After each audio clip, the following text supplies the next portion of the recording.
एक राजा ने अपने सैनिकों को सड़क के बीच में एक बड़ी चट्टान रखने के लिए कहा। चट्टान को बीच सड़क में रखवाकर राजा ने अपने सैनिकों को छुपकर उस चट्टान पर नज़र रखने के लिए कहा कि देखना उस चट्टान को रास्ते से कौन हटाता है। लोग उस जगह पर आते रहे और जाते रहे, लेकिन किसी ने भी उस चट्टान को रास्ते से हटाने की कोशिश नहीं की।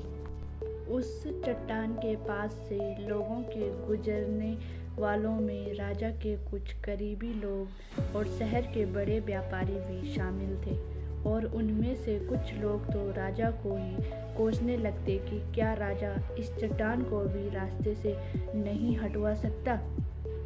लेकिन किसी ने भी उस चट्टान को रास्ते से हटाने का प्रयास नहीं किया।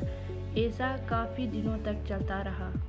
एक दिन एक किसान अपनी सब्जी के साथ उधर से गुजर रहा था।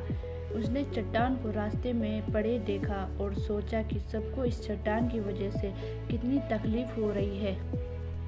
उसने अपनी मजबूत लाठी से उस चट्टान को एक तरफ धकेलने की कोशिश शुरू कर दी। काफ़ी कोशिश के बाद वह उसे सड़क से हटाने में कामयाब हो गया।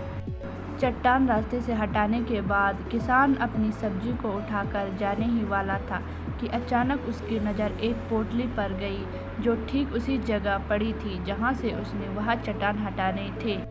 उसने उस पोटली को खोलकर देखा तो उसमें सोने के कई सिक्के थे, और उस सिक्कों के साथ राजा का एक संदेश भी था, जिसमें लिखा था कि ये सोने के सिक्के उनके लिए है जो इस चट्टान को रास्ते से हटाएगा।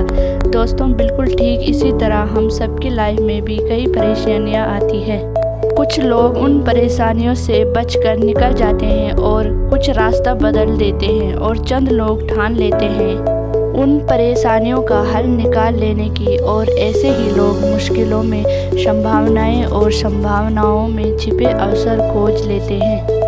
मजबूत इरादे और नेक दिल के साथ किए गए कोशिश के परिणाम हमेशा ही अच्छे आते हैं। इसलिए जीवन के परेशानियों से घबराओ मत, बल्कि उन परेशानियों को हल करने की कोशिश करते हुए जीवन सफर में आगे बढ़ते रहो।